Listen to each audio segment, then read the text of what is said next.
Dear students, आज जो हम टॉपिक डिस्कस करने जा रहे हैं मेनली तो वो है टोपिसिटी। पर उसमें हम सबसे पहले ये भी देखेंगे कि प्रोकायरल सेंटर भी एक टॉपिक आ जाता है। तो ये क्या होता है प्रोकायरल सेंटर या मॉलिक्यूल? Excuse me. तो प्रो मीन्स होता है जस्ट बिफोर, ठीक पहले वाला। और कायरल तो आपको पता ही है, कायरल नॉर्मल जो नॉन सुपर इम्पोजेबल इमेजेस होंगी वो कायरल मॉलिक्यूल्स होते हैं। तो कायरल बनने से पहले जो मॉलिक्यूल होता है, मतलब कायरल सेंटर बनने से पहले जो सेंटर होगा उसको हम बोलेंगे प्रोकायरल सेंटर। तो अगर हम इसके एक प्रॉपर डेफिनेशन में जाएंगे तो a tetrahedrally bonded achiral atom which become chiral after the replacement of one of the identical group with a different group is called a prochiral centre and the molecule is prochiral. मतलब क्या हुआ कि suppose हमारे पास ये एक molecule है। अब इस मॉलिक्यूल में आप देख रहे हैं जो ये कार्बन है या जो सेंटर है जिसको हम कहें, इसमें एक COH है ग्रुप जुड़ा हुआ और एक CH3 और दो H हैं जिनको कि मैंने नंबर दे दिया है HA और B, मतलब अल्फ़ाबेट से डिफरेंट अल्फ़ाबेट से शो कर दिया। हालांकि दोनों हाइड्रोजन एटम्स हैं, बस ये दिखाने के लिए कि दोनों, क्योंकि अभी हम आगे सब्स्टिट्यूशन करेंगे तो इसलिए बस इसको HA और HB लिख दिया है। तो अब ये एक अकायरल सेंटर हुआ। क्यों? क्योंकि कायरल सेंटर से हमेशा 4 डिफरेंट लिगेंड्स जो हैं वो अटैच्ड होते हैं और यहाँ पर क्योंकि दोनों हाइड्रोजन सेम है तो इसलिए ये एक अकायरल सेंटर हो गया और मॉलिक्यूल जो हो गया वो अकायरल हो गया। अब हम क्या कर रहे हैं, वन बाय वन एक बार हम HA को, यानी कि ये वाले हाइड्रोजन को एक OH ग्रुप से यानी कि डिफरेंट लिगेंड से रिप्लेस करेंगे और एक बार हम इस HB को डिफरेंट एटम से यानी कि OH ग्रुप से रिप्लेस करेंगे। तो जब हम HA को रिप्लेस करते हैं OH से तो हमारे पास मॉलिक्यूल कुछ इस तरीके से बन के आ जाता है और अब ये जो सेंटर होगा वो कायरल बन जाएगा, इसीलिए मैंने इसको एस्टेरिक से दिखाया है।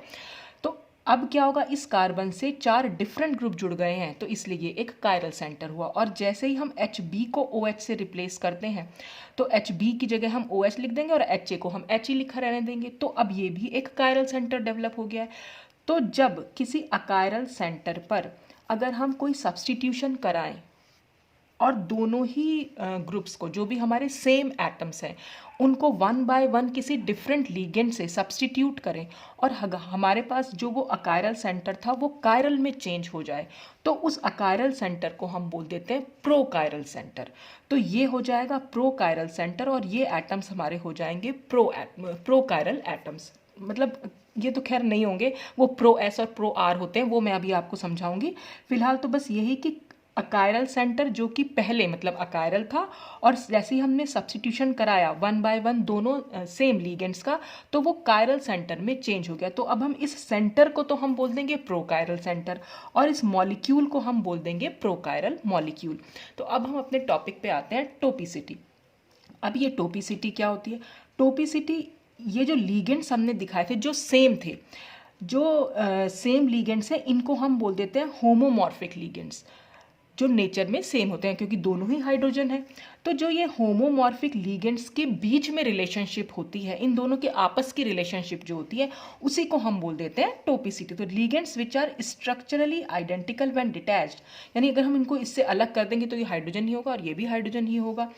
तो ये होमोमॉर्फिक होते हैं और रिलेशनशिप बिटवीन आइडेंटिकल और homomorphic ligands within a molecule is called टोपिसिटी।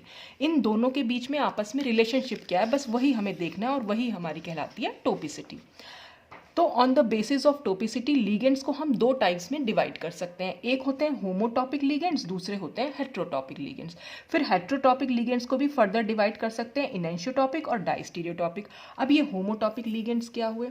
होमोटॉपिक ligands यही कि जब हम इनका रिप्लेसमेंट कराएंगे वन बाय वन किसी दूसरे एटम से और जो हमें प्रोडक्ट्स मिलेंगे अगर वो प्रोडक्ट्स आइडेंटिकल हुए तो ये दोनों लिगेंड्स आपस में होमोटॉपिक होंगे, इनकी रिलेशनशिप आपस में होमोटॉपिक कहलाएगी। तो बस हमें यहाँ पर एक रिप्लेसमेंट मेथड यूज़ करना है। कभी भी हमें टोपिसिटी चेक करनी है, जिन भी एटम्स के बीच में टोपिसिटी चेक करनी होती है बस उन एटम्स को वन बाय वन एक डिफरेंट एटम से सब्स्टिट्यूट कराते हैं और फिर जो प्रोडक्ट बन के आते हैं हम सिर्फ उनकी आपस की रिलेशनशिप देखते हैं कि वो आपस में आइडेंटिकल हैं तो कहलाएंगे फिर ये दोनों लिगेंड्स होमोटॉपिक। तो हमने क्या करा, ये एक मॉलिक्यूल लिया जो कि शुरू में अकायरल था, ठीक है, और अकायरल के बाद यहाँ पर जब हम यहाँ पहुँचे तो देख रहे हैं आप, अगर HA को हमने रिप्लेस कराया D से, ड्यूटीरियम से, इसको इसकी जगह हम D लिख देंगे और इसको हम एज इट इज़ लिखेंगे। तो ये मॉलिक्यूल, और एच बी को अगर हम कराएं डी से और इसको हम एज इट इज लिखा रहने दें तो ये मॉलिक्यूल, तो ये दोनों मॉलिक्यूल सेम है। क्यों सेम है? क्योंकि दोनों ही एक दूसरे की सुपर इम्पोजिबल इमेजेस हैं। भाई अगर हम इसको ठीक इसके सामने रख देंगे तो ये सुपर इम्पोजिबल कैसे? क्योंकि टॉप और बॉटम जो है वो दोनों यहाँ पर सेम है। तो अगर हम इसके सामने इसको रखेंगे तो ठीक है, एच तो हमें इधर दिखाई देगा, देखिए इसकी मिरर इमेज जो हमें दिखाई देगी वो कुछ इस तरह से दिखाई देगी, ठीक है। और अगर हम इसको ऐसे घुमा दें, माने 180 डिग्री पर रोटेट कर दें, तो ये इसके ऊपर सुपर इम्पोज हो जाएगी, क्योंकि जैसे ही हम इसको 180 पर घुमाएंगे एच यहाँ पहुँच जाएगा और डी यहाँ, और ये इसको सुपर इम्पोज कर लेगा। तो क्योंकि ये सुपर इम्पोजेबल इमेजेस हैं तो ये दोनों के दोनों मॉलिक्यूल जो हैं वो आइडेंटिकल बन रहे हैं। तो जब आइडेंटिकल प्रोडक्ट्स हमें मिलते हैं आफ्टर सब्स्टिट्यूशन, तो फिर ये जो एच ए और एच बी है यहाँ पर, ये आपस में होमोटॉपिक लिगेंड्स कहलाते हैं। और अगर यही रिप्लेसमेंट करके हमें अगर इनेंशियोमर्स मिल रहे हैं तो फिर ये दोनों प्रोटॉन्स को हम बोलेंगे इनेंशियोटॉपिक। और अगर इन्हीं दोनों को रिप्लेस करके हमें डाइस्टीरियोमर्स मिल रहे हैं प्रोडक्ट्स, तो फिर ये प्रोटॉन्स हमारे कहलाएंगे डाइस्टीरियोटॉपिक। तो यही हेट्रोटॉपिक लिगेंड्स के बारे में मैंने लिखा हुआ है, तो ये आप यहाँ पर रीड कर सकते हैं। और तो एग्जाम्पल का मैं आपको समझा दे रही हूँ कि क्या एग्जाम्पल ले सकते हैं हम इसमें। जैसे हमने यहाँ पर एक ले लिया, ये भी अकायरल था मॉलिक्यूल, क्योंकि दोनों ही एच यहाँ पर जुड़े हुए हैं।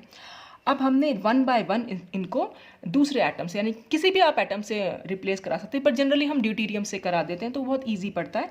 एच ए को हमने रिप्लेस कराया डी से, तो एच ए की जगह हम डी लिख देंगे और एच बी को हम एच लिखा रहने देंगे। फिर एच बी को रिप्लेस कर देंगे डी से। अब हम इन दोनों की आपस की रिलेशनशिप देखेंगे कि ये दोनों प्रोडक्ट आपस में क्या आइडेंटिकल हैं, या इनेंशियोमर्स हैं, या डाइस्टीरियोमर्स हैं। तो हम क्या करते हैं, अब सबसे पहले तो हम मिरर इमेज बनाकर देख सकते हैं। सबसे पहले तो यही है कि यहाँ पर एक कायरल सेंटर डेवलप हो गया। देखिए ये H है, ये D है, ये CH3Cl, यानी चारों के चारों ग्रुप क्योंकि डिफरेंट है तो ये एक कायरल सेंटर यहाँ पर डेवलप हो गया। अब यहाँ भी कायरल है, ये भी कायरल, दोनों मॉलिक्यूल कायरल हैं। दोनों की सबसे पहले तो हम मिरर इमेज बना के देख सकते हैं, या फिर हम सीधे सीधा कन्फिग्रेशन निकाल के देख सकते हैं। तो जब हम इसका कन्फिग्रेशन निकालेंगे तो ये S आएगा, आप निकाल के देखिएगा। RS नॉमेनक्लेचर मैं आपको अच्छी तरह से समझा चुकी हूँ, तो आप पहले प्रीवियस वीडियो देखिएगा। अगर आप वो देखते हुए आ रहे हैं तब तो आप इजीली इसको निकाल सकते हैं। तो ये S है और ये R है, और दोनों का कन्फिग्रेशन ठीक एक दूसरे से उल्टा है। और मैंने आपको बताया था जब कन्फिग्रेशन एक दूसरे से ठीक उल्टा होता है तो वो दोनों आपस में इनेंशियोमर्स होते हैं, और ये दोनों एक दूसरे की non super imposable mirror images भी हैं। तो ये इनेंशियोमर्स बने, जब प्रोडक्ट्स हमारे इनेंशियोमर्स बने हैं तो ये HA और HB जो हो जाएंगे वो इनेंशियोटॉपिक हो जाएंगे। और अब हम इन HA और HB को, क्योंकि ये जो सेंटर हमारा हो गया ये तो प्रोकायरल सेंटर हो गया, और ये जो मॉलिक्यूल हुआ वो प्रोकायरल मॉलिक्यूल हुआ। अब इस HA और HB को भी हम नाम दे सकते हैं। यहाँ पर HA हो जाएगा प्रो S और HB हो जाएगा प्रो R। क्यों बोला हमने इसको ऐसे? क्योंकि जैसे ही हमने HA को रिप्लेस किया D से, हमारे पास जो कन्फिग्रेशन आया मॉलिक्यूल का वो S आया, यानी S बनने से पहले ये HA हमारा प्रो S कहलाएगा। जैसे कायरल बनने से पहले ये सेंटर हमारा प्रो कायरल सेंटर था, ऐसे ही S बनने से पहले ये हमारा प्रो S हो जाएगा। और क्योंकि HB की जगह रिप्लेस करके जब हम D दे रहे हैं, D से रिप्लेस कर रहे हैं, तो कन्फिग्रेशन क्योंकि R आ रहा है तो इसको हम बोल देंगे कि ये HB का जो, इसको हम बोलेंगे कि ये एक प्रो R है। तो ये क्योंकि ये एक R कन्फिग्रेशन दे रहा है जब हम इसको सब्स्टिट्यूट करा रहे हैं। तो इस तरह से हम इसको प्रो S और प्रो R भी इस बेसिस पर बोल सकते हैं कि आफ्टर रिप्लेसमेंट कन्फिग्रेशन क्या आ रहा है, तो जो कन्फिग्रेशन आ रहा है बस उसी में आपको प्रो लगा देना है। तो ये प्रो S हो गया और ये प्रो R हो गया। अब हमारे पास ये नेक्स्ट एग्जाम्पल हमने ले लिया। नेक्स्ट एग्जाम्पल में हमें इस HA और इस HB के बीच में रिलेशनशिप दिखानी है। तो हमें क्या करना है, सिर्फ रिप्लेसमेंट करना है। HA की जगह हम D लगा देंगे, एक बार हमने यहाँ D लिखा, और एक बार HB की जगह हमने D लगाया तो D हमने यहाँ लिखा। अब इन दोनों के बीच में रिलेशनशिप देखनी है। अब देखिए यहाँ पर क्या है, नीचे वाले कार्बन दोनों ही कायरल कार्बन है। नीचे वाले कार्बन की अगर हम बात करें तो यहाँ H है तो इसमें भी इधर H है, ये Br है तो यहाँ भी Br है, और नीचे Cl है, तो यानी इस सेंटर का और इस सेंटर का दोनों का कन्फिग्रेशन सेम होगा, और इस सेंटर पर कन्फिग्रेशन चेंज हो जाएगा। चेंज क्यों होगा? क्योंकि एक में D लेफ्ट हैंड साइड पर है, दूसरे में D राइट हैंड साइड पर है। तो जब इन दोनों का कन्फिग्रेशन सेम है और इन दोनों का चेंज है, सपोज नीचे वाले का मैं मान लेती हूँ कि R है तो इसमें भी नीचे वाले का R रहेगा। सपोज ऊपर वाले का अगर यहाँ पर S है तो नीचे वो R हो जाएगा। मैंने निकाला नहीं है, पर मैं आपको ऐसे ही बता रही हूँ कि सपोज अगर हम करें कि इसका हमें आर मान ले रहे हैं तो फिर नीचे वाले का भी आर ही मानेंगे। तो और इसमें अगर ऊपर वाले सेंटर को मैं एस मान रही हूँ तो ऊपर वाले सेंटर का यहाँ पर आर निकलेगा, यानी ऑपोजिट कन्फिग्रेशन निकलेगा। तो आप यहाँ देख रहे हैं यहाँ पर आर एस कन्फिग्रेशन मिल रहा है हमें और यहाँ पर आर आर मिल रहा है, यानी नीचे वाले सेंटर का कन्फिग्रेशन चेंज ही नहीं हुआ। और मैंने आपको बताया था कि डाइस्टीरियोमर्स में हमेशा जब भी more than one chiral centre होते हैं तो हमेशा एक कायरल सेंटर कहीं पर भी सिमिलर कन्फिग्रेशन हमें देखने को मिलता है। किसी भी सेंटर पर हमें सिमिलर अगर कन्फिग्रेशन देखने को मिले, चेंज ही ना हो, तो इसका मतलब वो डाइस्टीरियोमर्स होते हैं। इनेंशियोमर्स कब होते? जब दोनों का, जब ये भी एस हो जाता, जब दोनों ही जितने भी कायरल सेंटर हैं अगर सबका ही कन्फिग्रेशन चेंज हो रहा है तब तो वो इनेंशियोमर्स होंगे। लेकिन अगर किसी एक का भी सेम रह जाएगा तो वो हमेशा डाइस्टीरियोमर्स होते हैं, और ये एक दूसरे की मिरर इमेजेस भी नहीं है। तो ये क्योंकि डाइस्टीरियोमर्स बने हैं तो इसलिए एच ए और एच बी जो होंगे वो आपस में डाइस्टीरियोटॉपिक होंगे। तो यहाँ पर हम सिर्फ ये कह सकते हैं कि अगर हमें टोपिसिटी निकालनी है तो हम मेनली यहाँ पर दो मेथड यूज़ कर लेते हैं। एक तो सब्स्टिट्यूशन मेथड, या जैसे मैंने अभी रिप्लेसमेंट करके दिखाया वो सब्स्टिट्यूशन मेथड का एग्जाम्पल थे, या फिर हम सिमेट्री मेथड भी देख सकते हैं।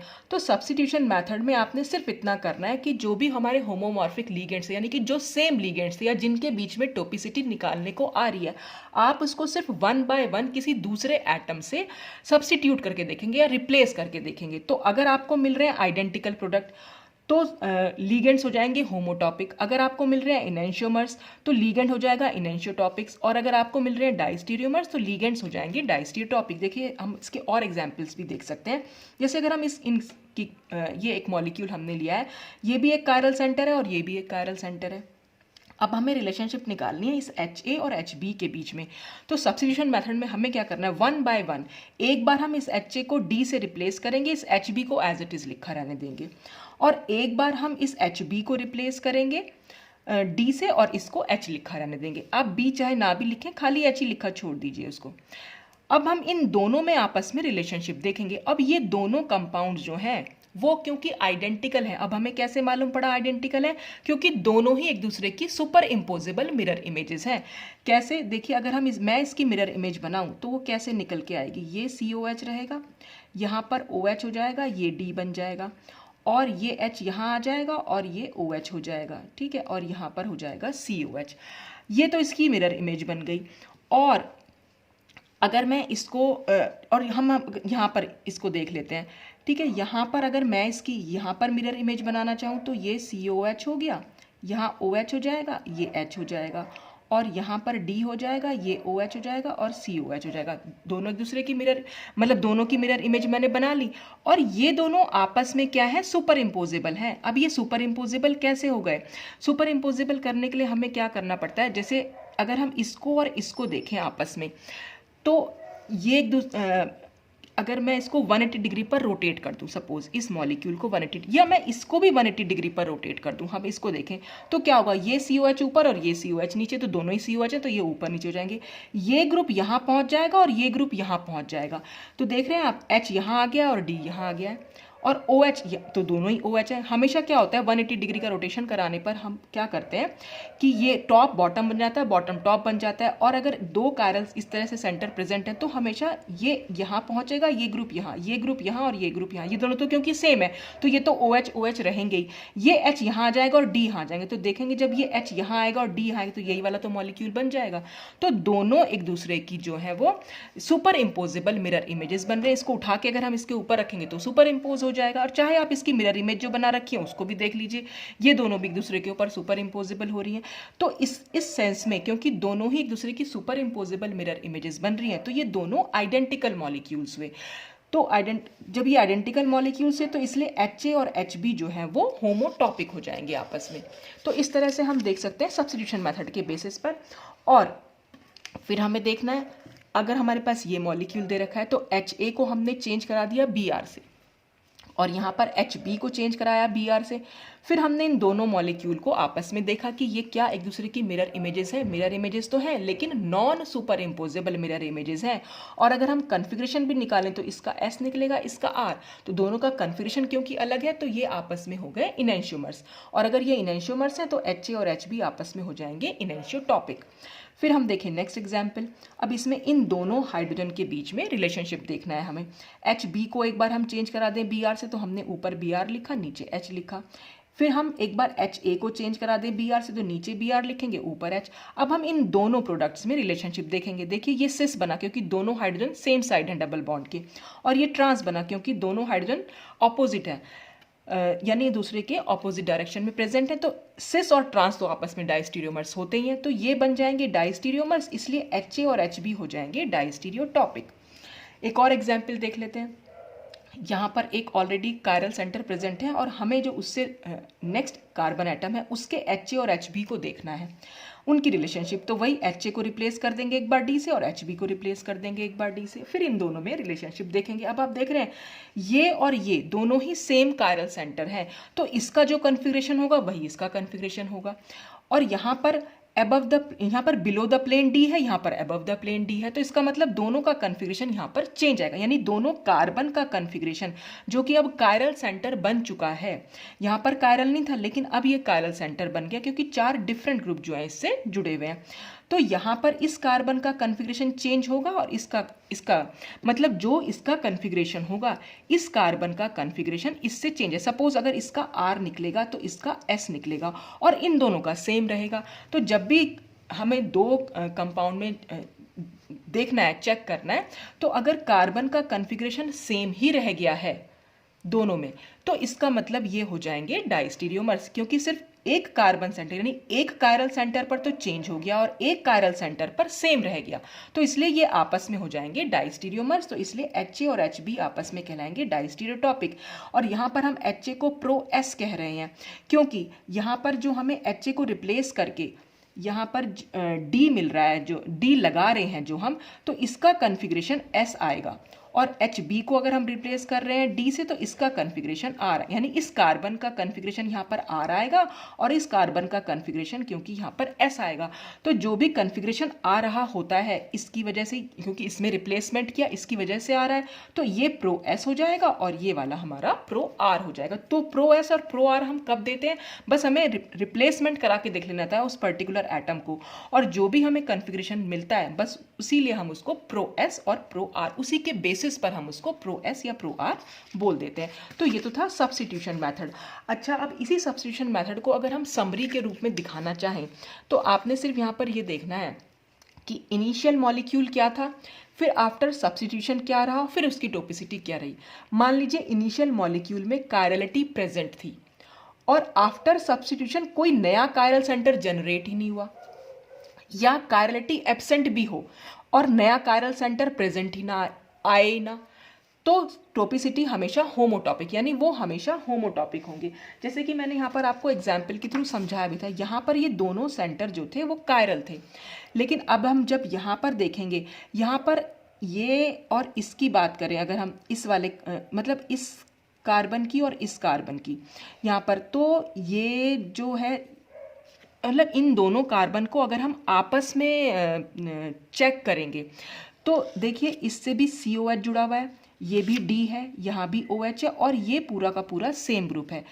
तो यहाँ पर अगर हम देखें, नहीं यहाँ पर तो खैर कायरल सेंटर है, यहाँ पर तो हम नहीं बता सकते हैं इसको, लेकिन अगर मैं वैसे ही बता रही हूँ, अगर कायरलिटी ऑलरेडी प्रेजेंट है और कोई नया कायरल सेंटर जनरेट ना हो तो हम यहाँ कहेंगे होमोटॉपिक उसको। जैसे कि मैं फिर से बताती हूँ आपको कि ये एक कायरल सेंटर था, यहाँ भी एक कायरल सेंटर था, ये भी एक कायरल सेंटर है, ये भी एक यहाँ भी 2 ही कायरल सेंटर थे, यहाँ भी 2 ही कायरल सेंटर है, यहाँ भी 2 ही कायरल सेंटर है, तो कोई नया कायरल सेंटर जनरेट नहीं हुआ। तो जब नया कायरल सेंटर जनरेट नहीं हुआ तो इसका मतलब ये होमोटॉपिक हो गए। अच्छा, अगर कायरलिटी प्रेजेंट हो और फिर एक नया कायरल सेंटर जनरेट हो जाए तो हो जाएगा वो डाइस्टीरियोटॉपिक। जैसे कि अभी हमने एक एग्जाम्पल देखा था यहाँ पर, ये वाला एग्जाम्पल, इस वाले मॉलिक्यूल में एक कायरल सेंटर ऑलरेडी प्रेजेंट था और जैसे ही हमने इसको सब्स्टिट्यूट कराया, इन दोनों में से किसी भी एक को देख लीजिए, तो ये भी एक नया कायरल सेंटर बन गया और यहाँ पर भी एक नया कायरल सेंटर बन गया। तो अगर हम इसका और इसका कंपैरिजन करें, यहाँ इस मॉलिक्यूल में सिर्फ एक कायरल सेंटर था और इसमें 2 कायरल सेंटर हो गए, तो एक नया कायरल सेंटर जनरेट हो गया। या इसमें और इसमें कंपैरिजन करें तो यहाँ भी एक कायरल सेंटर था और अब इसमें देखें तो ये भी एक कायरल सेंटर हो गया है। तो पहले एक था और अब 2 हो गए हैं। तो जब ऑलरेडी एक कायरल सेंटर प्रेजेंट होता है और फिर एक नया कायरल सेंटर जनरेट हो जाए तो वो जब भी लिगेंड्स जो भी होंगे वो डायस्टीरियोटॉपिक होंगे। और इनिशियली अगर कोई कायरलिटी प्रेजेंट ही ना हो और एक नया कायरल सेंटर जनरेट हो जाए तो इनएंशियोटॉपिक लिगेंड्स होते हैं। जैसे यहाँ पर अगर हम देखें तो इनिशियली यहाँ पर कोई कायरल सेंटर प्रेजेंट नहीं था, क्योंकि कार्बन से ये दोनों ही हाइड्रोजन थे। ये दोनों तो डिफरेंट हैं लेकिन ये दोनों बिल्कुल सेम है। तो अगर सेम लिगेंड्स है तो यहाँ पर तो कोई कायरल सेंटर नहीं है। लेकिन जब हमने सब्स्टिट्यूशन कराया तो ये एक कायरल सेंटर यहाँ पर बन के आ गया। तो इनिशियली तो मॉलिक्यूल में कोई कायरलिटी नहीं थी, लेकिन आफ्टर सब्स्टिट्यूशन यहाँ पर कायरलिटी प्रेजेंट हो गई है। तो जब इनिशियली कोई कायरलिटी प्रेजेंट नहीं होती और एक नया कायरल सेंटर जनरेट होता है तो भी जो लिगेंड्स होते हैं वो आपस में इनएंशियोटॉपिक होते हैं। और इनिशियली अगर कोई कायरलिटी प्रेजेंट ना हो लेकिन after substitution more than 1 chiral centre generate हो जाए तो लिगेंड्स होंगे डायस्टीरियोटॉपिक। तो अगर आपको ये टेबल अगर आपको याद रहेगी तो आप कोई भी न्यूमेरिकल जो भी क्वेश्चन पूछा जाएगा वो आप इजीली कर सकते हैं। सिर्फ आपने ये चेक करना है कि कायरलिटी उसमें प्रेजेंट है तो आफ्टर सब्स्टिट्यूशन क्या चेंजेस हो रहे हैं, तो उन्हीं चेंजेस के बेस पर आप ये टोपिसिटी बता सकते हैं। अब आता है next symmetry method. Symmetry method हालांकि थोड़ा सा हार्ड है क्योंकि बच्चों को थोड़ा सा इमेजिन करने में थोड़ी प्रॉब्लम हो जाती है। तो सब्स्टिट्यूशन मेथड सबसे अच्छा होता है। सब्स्टिट्यूशन मेथड के बेस पर आप इजीली बता सकते हैं, लेकिन हम सिमेट्री मेथड को भी डिस्कस कर लेते हैं।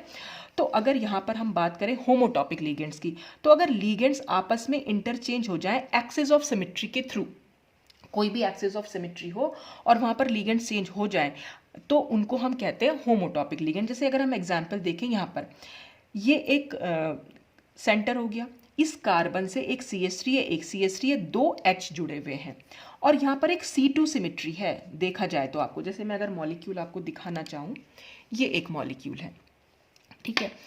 अगर मैं इनको दोनों को CH3 मान लूँ, ये दोनों CH3 हैं जो कि प्लेन में है, पेपर के प्लेन में है। पेपर के प्लेन में अगर मैं इनको दिखाना चाहूँ तो मैं कुछ इस तरीके से दिखा सकती हूँ इनको। ये आ गए पेपर के प्लेन में, देख रहे हैं आप, ये पेपर के प्लेन में है और ये ऊपर की साइड है, ये हाइड्रोजन और ये हाइड्रोजन नीचे की साइड है, ठीक है। तो ऊपर वाले हाइड्रोजन को हम सपोज अगर HB बोल रहे हैं तो नीचे वाले हाइड्रोजन को HA बोल रहे हैं। जैसे मैंने यहाँ दिखा रखा है, ऊपर वाले को HB दिखा रखा है और नीचे वाले को HA दिखा रखा है। तो जो ये C2 सिमेट्री जा रही है इन दोनों हाइड्रोजन के बीच में से होके जा रही है, यानी कि ये कुछ इस तरीके से जा रही है। यहाँ से ये मॉलिक्यूल कुछ ऐसे, ये जो C2 सिमेट्री ये ऐसे, जहाँ मैंने पेन लगाया हुआ है अपना, यानी इस कार्बन के बीच में से होके जा रही है ये, ठीक है। और इसके अलोंग अगर मैं इसको रोटेट कर दूं, यानी एक हाइड्रोजन ये था और एक हाइड्रोजन ये था, अगर मैं इसको B बोलूं और इसको A बोलूं और मैं इसके अराउंड घुमा दूं तो अब ये B यहाँ पहुँच गया और A यहाँ पहुँच गया और दोनों एक दूसरे को रिफ्लेक्ट कर रहे हैं। दोनों में कोई मतलब मॉलिक्यूल में आपको कोई चेंज देखने को नहीं मिलेगा C2 सिमेट्री के बाद। तो ये मॉलिक्यूल पहले ऐसे था और अब ये ऐसे हो गया, तो कोई चेंज तो नहीं आया। लेकिन यहाँ पर C2 सिमेट्री मैंने आपको शो कर दी है कि मैंने जब इसको ऐसे घुमाया तो ये HA जो HB की जगह पहुँच गया और HB जो है HA की जगह पहुँच गया। लेकिन क्योंकि दोनों हाइड्रोजन ही है तो दोनों जो है एक दूसरे को, मतलब दोनों C2 सिमेट्री से एक दूसरे से एक्सचेंज कर पा रहे हैं। ये जो C2 सिमेट्री थी यहाँ, मतलब C2 एक्सिस ऑफ सिमेट्री थी, यहाँ पर जो ये लाइन जा रही थी यहाँ से, बस मैंने इसके अराउंड इसको घुमा दिया है। तो इसके अराउंड घुमाने से क्या हुआ, बस दोनों ने एक दूसरे की पोजीशन ले ली है। तो दोनों हम कह सकते हैं लिगेंड्स इंटरचेंज हो गए हैं। तो यहाँ पर C2 सिमेट्री, जैसे मैंने इसको घुमाया ये CH3 यहाँ पहुँच जाएगा, ये CH3 यहाँ आ जाएगा, तो दोनों ही CH3 तो हम यहाँ लिख सकते हैं। और HB अब यहाँ हो जाएगा और HA यहाँ आ जाएगा। तो HB अब हमारा ये बिलो द प्लेन हो जाएगा और HA जो है वो अबव द प्लेन हो जाएगा। तो इस तरह से हम अगर दोनों ही एक्सिस ऑफ सिमेट्री से इंटरचेंज हो रहे हैं तो लिगेंड्स हमेशा होमोटॉपिक होते हैं। और ज़्यादातर केसेस में हम C2 सिमेट्री ही देख लेते हैं, हालांकि बहुत रेयर केसेस में C3 भी देखने को मिलती है, पर C2 सिमेट्री से जनरली हम पहचान लेते हैं कि जो लिगेंड्स है हमारे वो होमोटॉपिक है। पर बस आपको ये इमेजिन करना आना चाहिए, पेपर पर इमेजिन करना आना चाहिए कि ये C2 जा कैसे रही है आखिर। तो अगर आपको वो इमेजिन करना आ जाएगा तो फिर आपके लिए कोई भी प्रॉब्लम नहीं। जैसे अगर आपने सपोज यहाँ पर ही देख लें, ये CH3 मैंने दोनों प्लेन पेपर के प्लेन में, HB ऊपर की साइड जा रहा है और HA पेपर से प्लेन के नीचे से जा रहा है। तो अगर मैं इसको इसको घुमा दूँ, इस तरीके से कर दूँ मॉलिक्यूल को, ये ऐसे करके यूं घुमाया मैंने, तो ये क्या होगा, CH3 यहाँ पहुँचेगा, ये CH3 यहाँ पहुँचेगा, लेकिन जो HB ऊपर था वो नीचे पहुँच जाएगा और HA जो था वो ऊपर आ जाएगा।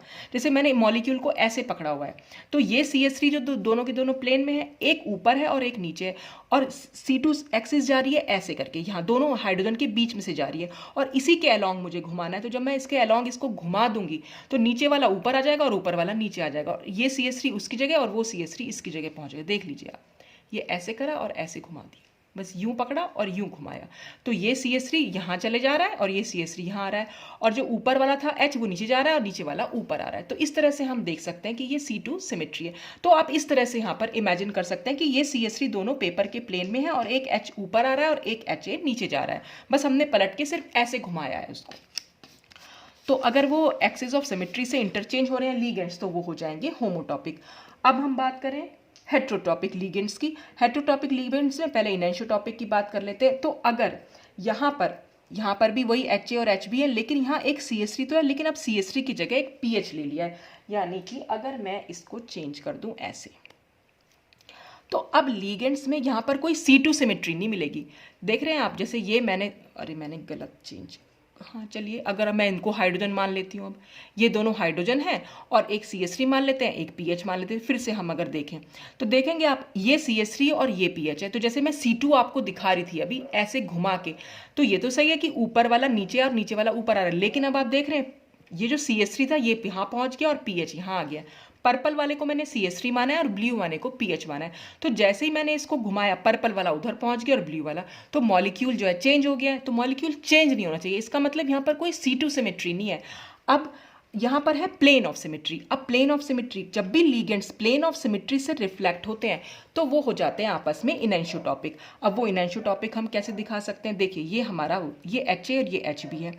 तो अगर मैं एक प्लेन ऐसे लेके जाऊं, यहाँ से बीचों बीच इस कार्बन को कट करता हुआ, इस एटम को कट करता हुआ और इस एटम को कट करता हुआ, तो यानी यहाँ पर एक मिरर लगा दिया जाए यहाँ पर एक, तो ये और ये तो कट हो जाएंगे और ये इसको रिफ्लेक्ट करेगा और ये इसको रिफ्लेक्ट करेगा, तो दोनों एक दूसरे की पोजीशन मतलब चेंज करेंगे। HA हमें यहाँ दिखाई देगा और HB हमें यहाँ दिखाई देगा। तो ये जो होती है प्लेन ऑफ सिमेट्री। तो जब मॉलिक्यूल में प्लेन ऑफ सिमेट्री होती है और लिगेंड्स जो हैं वो प्लेन ऑफ सिमेट्री के थ्रू एक दूसरे को रिफ्लेक्ट कर रहे हैं, दिख रहे हैं मिरर में, ये यहाँ दिखाई देगा और ये यहाँ दिखाई देगा। या आप ऐसे भी कह सकते हैं कि बस इसने कट किया यहाँ पर, एक इधर की साइड, दोनों जो हैं मिरर के दोनों साइड जो है वो सेम एटम्स होने चाहिए, तो हम ये कहेंगे कि वो दोनों एक दूसरे को रिफ्लेक्ट कर रहे हैं।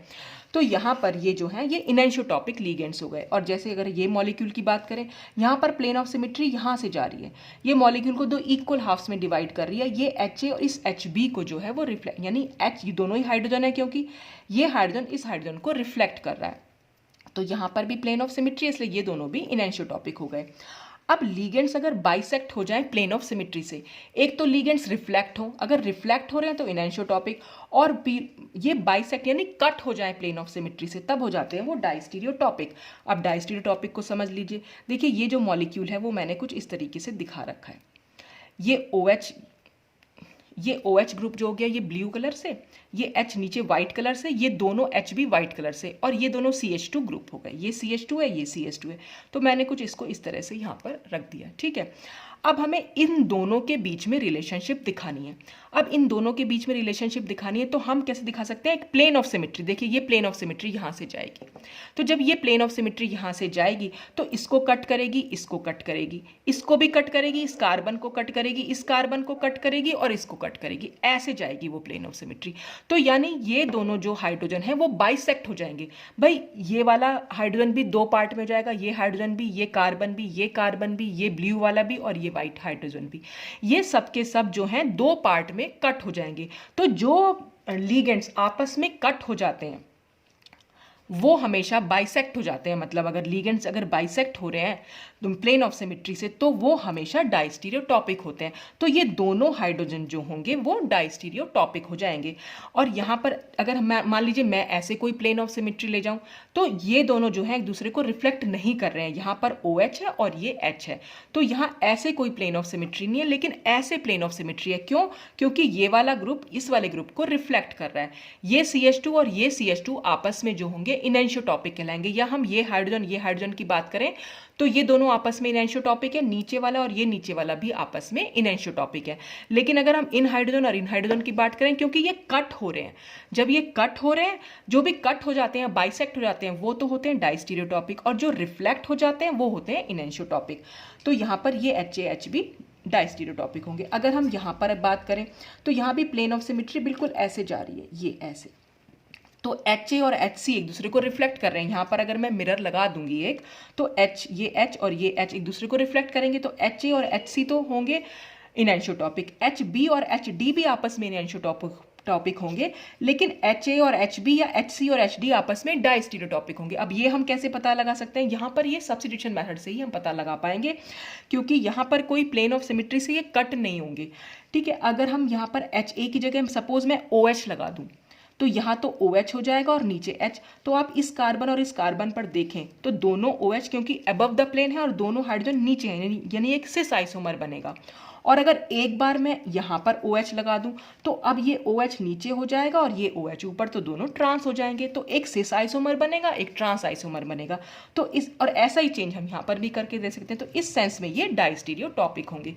तो हम सब्स्टिट्यूशन मेथड से भी या ये इससे भी सिमेट्री मेथड से भी, तो सबसे पहले हमें दो ही सिमेट्री चेक करनी होती है, एक्सिस ऑफ सिमेट्री या प्लेन ऑफ सिमेट्री। तो जब भी कभी टोपिसिटी चेक करने को आएगी, सबसे पहले तो आप यूज़ कीजिएगा सब्स्टिट्यूशन मेथड, क्योंकि वही सबसे इजी मेथड होता है, वो आप इजीली इसमें कर भी सकते हैं। लेकिन अगर आपको सिमेट्री मेथड से भी करना है तो आपको सबसे पहले वहाँ चेक करनी है एक्सिस ऑफ सिमेट्री। देखिए कई सारे मॉलिक्यूल्स ऐसे होंगे जहाँ पर आपको एक्सिस ऑफ सिमेट्री भी दिख रही होगी और प्लेन ऑफ सिमेट्री भी दिख रही होगी, तो वहाँ पर हम हमेशा जो एक्सप्लेन करेंगे, मतलब जो हम टोपिसिटी देखेंगे, वो हमेशा एक्सिस ऑफ सिमेट्री को देखेंगे। मतलब हम एक्सिस ऑफ सिमेट्री को प्रेफरेंस देते हैं। अगर एक्सिस ऑफ सिमेट्री भी है और प्लेन ऑफ सिमेट्री भी है, तो सिर्फ आप एक्सिस ऑफ सिमेट्री को देखिए और उस बेसिस पर आप आंसर देंगे कि वो होमोटॉपिक लिगेंड्स हैं। तो सबसे पहले हमें AOS यानी एक्सिस ऑफ सिमेट्री देखनी होती है।